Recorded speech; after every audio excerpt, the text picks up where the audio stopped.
आदाब, नमस्कार। मैं वसीम अख्तर और आप देख रहे हैं द लीडर हिंदी। यूपी की जिला बरेली में रोहिंग्या और बांग्लादेशियों की तलाश के अभियान में डीएम और एसएसपी सड़क पर दिखाई दिए। झुग्गी झोपड़ियों में जाकर वहां रहने वालों से पूछताछ की, आधार पहचान पत्र चेक किए हैं। इस दौरान भारी भरकम अमला साथ रहा। जहां ऐसे संदिग्ध लोगों को रखा जाएगा, उनके लिए डिटेंशन सेंटर के लिए पुरानी जिला जेल का मुआयना किया है। चौबला पर दीपमाला हॉस्पिटल के सामने घर में भीषण आग से एक महिला जल गई हैं। पुलिस ने लकी शाह बाक्सर समेत 15 की हिस्ट्री शीट खोल दी है। नगर निगम ने सैटेलाइट से एयरफोर्स तक तोड़फोड़ की है, जिससे खलबली मची रही। मणिनाथ के अगस्त मुनि आश्रम में एक बार फिर मुस्लिम लड़की का धर्म परिवर्तन हुआ है, जिसने खुद को 3 तलाक पीड़िता बताया है। चावल भरे ट्रक में आग लगी है। किसान की लाश ट्यूबवेल की हौज में मिली है। खबरें और भी हैं, आइए आपको सभी की तफसील बताते हैं। रोहिंग्या बांग्लादेशियों की तलाश में निकले अफसर।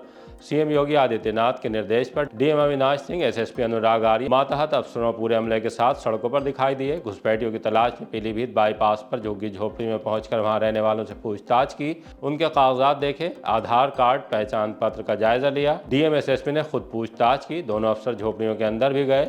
इस दौरान SP city Manush Parik, SP traffic Mohammad Akmal Khan, ADM city Saurabh Dubey, CO third Pankaj Srivastava और सीओ एलआईयू विजय कुमार राणा भी साथ रहे। ऐसे लोग जिनके पास कागजात नहीं होंगे, उन्हें संदिग्ध मानकर डिटेंशन सेंटर में रखा जाएगा। डिटेंशन सेंटर पुरानी जिला जेल में बनाया जा सकता है, जिसका डीएम एसएसपी ने निरीक्षण भी किया है। डीएम और एसएसपी ने क्या कहा है, आइए आपको सुनवाते हैं।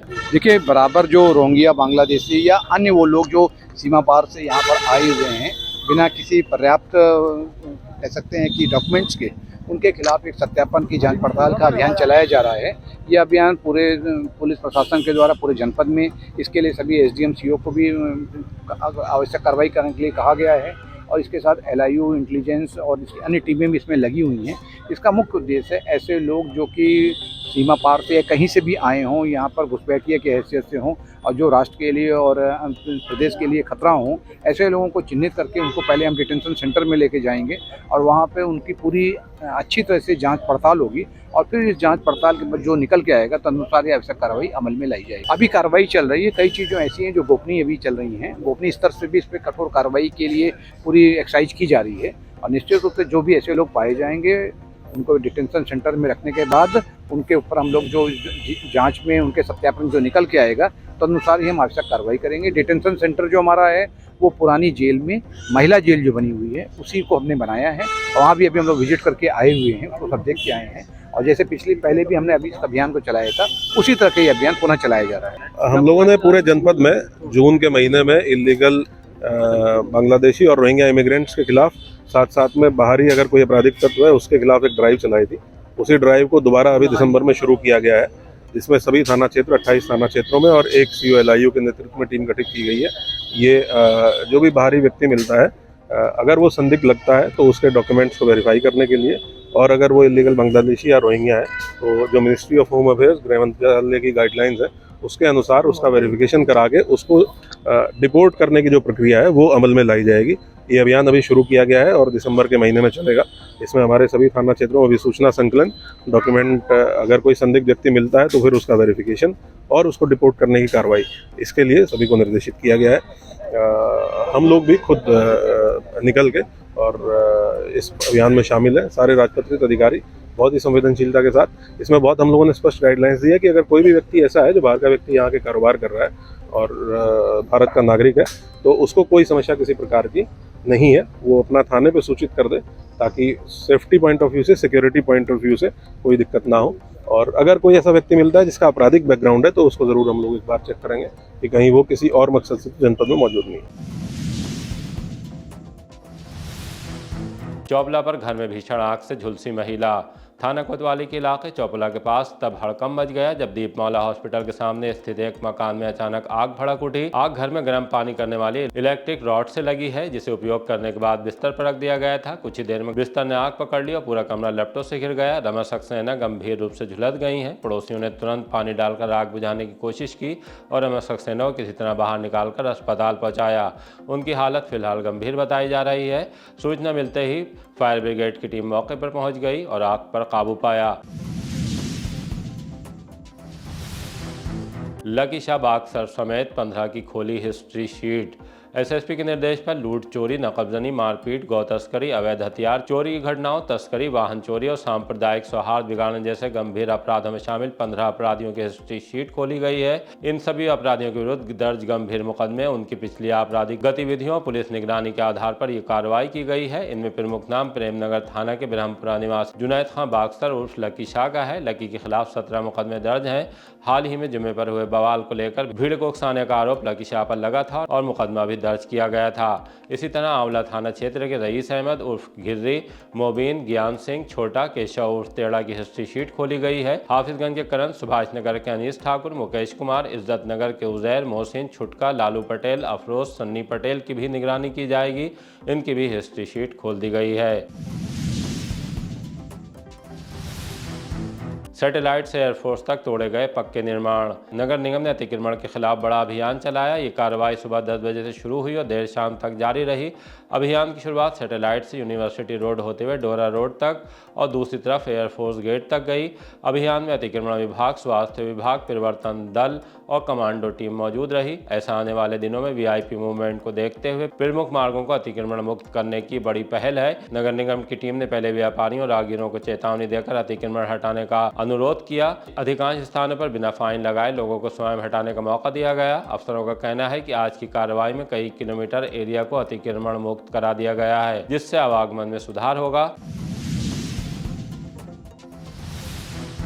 सिविल डिफेंस की स्थापना पर दिलाई गई शपथ। नागरिक सुरक्षा संगठन का 63वां स्थापना दिवस मनाया गया। डीएम एवं नियंत्रक अविनाश सिंह मुख्य अतिथि के रूप में शामिल हुए। कार्यक्रम की शुरुआत नागरिक सुरक्षा कार्यालय पर ध्वजारोहण से हुई। इसके बाद राष्ट्रगान हुआ और उपस्थित वार्डनों को शपथ दिलाई गई। डीएम ने सिविल डिफेंस की पूरी टीम को स्थापना दिवस की शुभकामनाएं दी और उनकी निस्वार्थ सेवाओं की सराहना की। उन्होंने कहा कि कानून व्यवस्था, शांति व्यवस्था, मॉक ड्रिल, परीक्षा ड्यूटी और त्योहारों के दौरान सिविल डिफेंस हमेशा सक्रिय भूमिका निभाता रहा है। खादी वस्त्रों पर कहाँ मिलेगी 20 से 25% तक की छूट। बिशप मंडल इंटर कॉलेज ग्राउंड में लगे खादी एवं स्वावलंबन उत्सव 2025 में लोगों की खूब भीड़ पहुंच रही है। यहां खादी वस्त्रों पर 20 से 25% तक छूट दी जा रही है, जिसका खरीदार लाभ भी उठा रहे हैं। मुजफ्फरनगर के विशालपाल के स्टॉल पर वी नेक वाले कोट, सदरी और कुल्लू मनाली की शॉल उपलब्ध हैं, जिन्हें लोग काफ़ी पसंद कर रहे हैं। इसके अलावा जयपुर में माँ गायत्री चूर्ण उद्योग के स्टॉल पर आंवला कैंडी, रोस्टेड जलसी, हरणवटी, अनारदाना, मद्रासी मेथी, मीठी सौंफ, मीठा अदरक और हींग पेड़ा जैसा स्वास्थ्यवर्धक उत्पाद भी खूब बिक रहे हैं। प्रदर्शनी में खादी और ग्राम उद्योग के उत्पादन के वस्त्र भी ग्राहकों को अपनी ओर खींच रहे हैं। अजय राय बोले, संविधान की रक्षा को जान की बाजी। कांग्रेस के प्रदेश अध्यक्ष अजय राय गुजरी रात सर्किट हाउस पहुंच रहे। रात्रि विश्राम के बाद सुबह बाबा साहब भीमराव अंबेडकर के परिनिर्वाण दिवस पर उनके चित्र पर श्रद्धांजलि अर्पित की। इस मौके पर उन्होंने केंद्र सरकार पर संविधान को कमजोर करने, विपक्ष को दबाने का आरोप लगाए। अजय राय ने कहा कि कांग्रेस का हर सिपाही संविधान की रक्षा के लिए पूरी तरह तैयार है और जरूरत पड़ने पर प्राणों की आहुति देने से भी पीछे नहीं हटेगा। आज जो देश की स्थितियां हैं कि संविधान को हमें हर जगह तोड़ा जा रहा है, संविधान को बदला जा रहा है और ध्वस्त करने का ये सरकार प्रयास कर रही है, पर हम कांग्रेस का एक कार्यकर्ता, एक सिपाही कटिबद्ध है। संविधान को छूने नहीं देंगे। संविधान की रक्षा के लिए अपने प्राणों की आहुति अगर देनी होगी, हमारा एक कार्यकर्ता खड़ा है। हमारे नेता आदरणीय राहुल गांधी जी ने जो संविधान की रक्षा की बात उठाई थी, वो निश्चित आगे चलती रहेगी और संविधान के जो आज हमारे प्रेरणा स्रोत है, निश्चित तौर से पूरा देश उनके साथ खड़ा है, पूरी कांग्रेस। साहू राठौर मोदी परिवार का पंचम वैवाहिक सम्मेलन। पंचम वैवाहिक परिचय सम्मेलन 7 दिसंबर को आयोजित किया जा रहा है। ये कार्यक्रम बरेली की जोगी नवादा स्थित बाबा वनखंडीनाथ मंदिर में होगा। मुख्य अतिथि के रूप में गिरधारी लाल पप्पू और उनकी पत्नी उत्तराखंड सरकार की कैबिनेट मंत्री रेखा आर्य शामिल होंगी। प्रेस वार्ता में आयोजन समिति के अध्यक्ष कृष्णा साहू और समाज सेवी विजय कुमार साहू ने बताया कि सम्मेलन का मुख्य उद्देश्य समाज के योग्य युवक युवतियों को एक साझा मंच उपलब्ध कराना है, जहां परिवारों की मौजूदगी में अपना परिचय दे सकें और आपसी संवाद के माध्यम से वैवाहिक प्रस्ताव पर विचार करें। मेरा नाम विजय कुमार साहू। वैवाहिक परिचय सम्मेलन हमारा 7 दिसंबर को इसी इतवार को है। कहाँ होगा? जय बाबा वनखंडीनाथ मंदिर, जोगी नवादा, सुरेश शर्मा नगर, बरेली में होगा। कितने विवाहित जोड़े आ रहे हैं? इसमें अभी तक हमारे पास 150 जोड़ों के जो है कि रजिस्ट्रेशन आ चुके हैं। बाहर से हमारे समाज के वरिष्ठ नेता श्री गिरधारी लाल साहू जी हैं मुख्य अतिथि, और उनकी धर्मपत्नी श्रीमती रेखा आर्य जो कैबिनेट मंत्री हैं उत्तराखंड में, वो भी आमंत्रित हैं और उनकी भी आने की संभावना है। ये हमारा 5वां वैवाहिक परिचय सम्मेलन है। नशीली चाय पिलाकर देवर ने बनाया अश्लील वीडियो। थाना अलीगंज के इलाके में रहने वाली महिला ने अपने चचेरे देवर और उसकी पत्नी पर नशीला पदार्थ खिलाकर अश्लील वीडियो बनाने, ब्लैकमेल करने और लंबे समय तक शोषण करने के गंभीर आरोप लगाए हैं। पीड़िता का कहना है कि थाने में तहरीर देने के बावजूद पुलिस ने कार्रवाई नहीं की, जिसके बाद उन्होंने एसपी से शिकायत कर दोषियों पर सख्त कार्रवाई की मांग की है। बताया है कि 26 अप्रैल को जब वो घर में अकेली थी तभी देवर और उसकी पत्नी पहुंचे। आरोप है कि नशीली चाय पिलाने के बाद वो बेहोश हो गई, उनकी वीडियो बना ली गई। बाद में पति पत्नी वीडियो वायरल करने की धमकी देकर उसे ब्लैकमेल करने लगे। पीड़िता पंजाब चली गई, लेकिन आरोपी लगातार रुपए मांगते रहे। हादसों में ढाबा संचालक समेत 3 की मौत। थाना किलोड़िया क्षेत्र के सड़क हादसे में 24 वर्षीय आदर्श की मौत हो गई। वो ग्राम मैथिरवदिया का रहने वाला था। परिजनों के अनुसार वो काम से नवाबगंज गया था और लौटते वक्त जरेली गांव के पास किसी अज्ञात वाहन ने उसे टक्कर मार दी। हादसे में आदर्श गंभीर रूप से घायल हो गया। परिजन उसे निजी अस्पताल और बाद में जिला अस्पताल लेके गए, जहां उसे डॉक्टरों ने मृत घोषित कर दिया। थाना हाफिजगंज क्षेत्र के नारायणनगला निवासी 40 वर्षीय रामपाल की सड़क दुर्घटना में मौत हो गई। उनकी बाइक में ट्रैक्टर ने टक्कर मार दी। कैंट के जाट रेजिमेंट सेंटर के पास ढाबा संचालक लल्लन की मौत हुई है, जबकि ढाबे पर काम करने वाला धर्मपाल बाल बाल बच गया। उनकी बाइक को तेज रफ्तार ट्रक ने चपेट में ले लिया था। ट्यूबवेल की हौज में मिली किसान की लाश। थाना आंवला के तुमड़िया गांव में उस समय खलबली मच गई जब 50 वर्षीय मकसूदन सिंह का शव ट्यूबवेल की हौज में मिला। मकसूदन अपने गांव से करीब 2 किलोमीटर दूर विजय बाबूजी के ट्यूबवेल पर खेतीबाड़ी का काम करते थे। शाम को जब छोटे भाई ने उन्हें पानी में देखा तो तुरंत घर वालों को सूचना दी। ये जांचने के बाद कि उनकी मौत हो चुकी है, पुलिस को जानकारी दी गई। पुलिस ने शव को कब्जे में लेकर पोस्टमार्टम के लिए भेज दिया है। आपका सूबेदार कहाँ रहते हैं? डुमरिया खाना कौन सा लगता है आपका? आंवला। ये कौन थे जिनकी मौत हुई है? ये कल भैया, कैसे मौत हुई थी?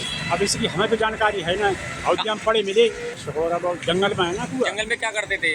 वही कुआ पर रहता है, नौकरी करते थे? नौकरी कर रहे थे। किसके किसके खेत की नौकरी करते थे? तो विजय बाबू नाम है उनको, तो कहाँ पर मिले थे ये पड़े हुए? वहीं पड़े मिले कुआ में हौदिया में उसमें। कैसे जानकारी मिली थी? कल गए लड़का वहाँ पे, छोटे भैया क्यों बोल को कितनी उम्र रही होगी भैया की आपके? 50 साल। शादी हो रखी थी? शादी ना करें। क्या लगता है आपको भाई को किसी ने मार के डाला है या खुद गिरे हैं? अब क्या तो जानकारी ना है, किसी ने मार हुआ या खुद गिरे हैं, क्या मालूम है। किसी से कोई रंजिश विवाद? कुछ नहीं। अगस्त मुनि आश्रम में एक और धर्म परिवर्तन। थाना सुभाष नगर के इलाके मणिनाथ के अगस्त मुनि आश्रम में एक मुस्लिम युवती ने धर्म परिवर्तन किया है। पंडित के शंखधार ने विधि विधान से हिंदू धर्म में शामिल कराया। उसके बाद लखीमपुर खीरी की रहने वाली नूरजहां नाम की इस युवती का विवाह दुमका के रहने वाले धर्मपाल से कराया गया। दोनों दिल्ली की एक खिलौना फैक्ट्री में काम करते समय एक दूसरे के करीब आए। पंडित के शंखधार से बातचीत करते हुए नूरजहां ने यह भी बताया कि वो 3 तलाक पीड़िता है।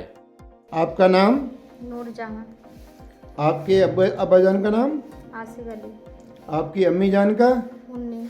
मुन्नी नाम है। रहने वाली कहाँ की है बेटा? लखीमपुर खीरी। लखीमपुर खीरी। थाना कौन सा पड़ता है आपका?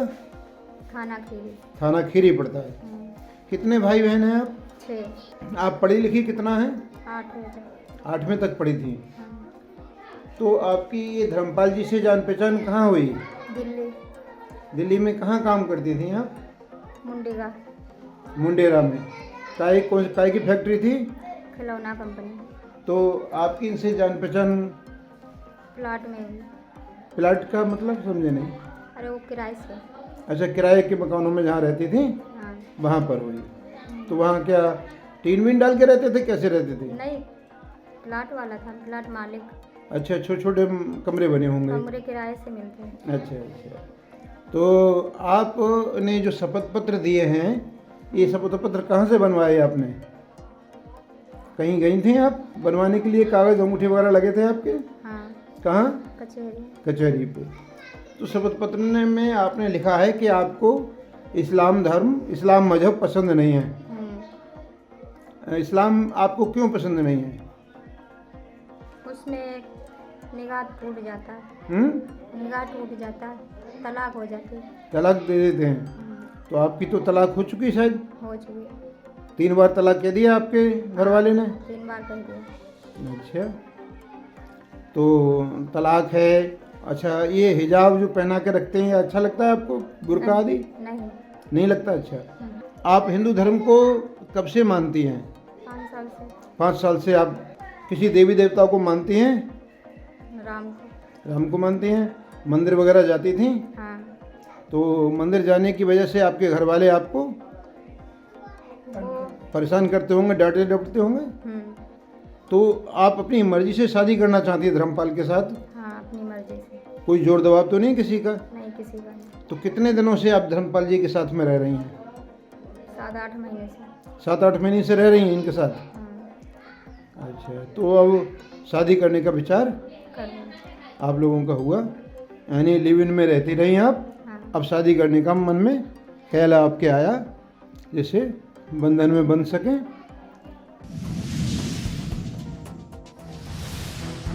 चावल से भरे ट्रक में लग गई भयंकर आग। भोता थाने के इलाके में चावल से भरे ट्रक में किसी तरह आग लग जाने से रसूलपुर चौराहे के पास खलबली मच गई। पुलिस ने सूचना मिलने के बाद समय रहते पहुंचकर ड्राइवर और क्लीनर को हादसे का शिकार होने से बचाया।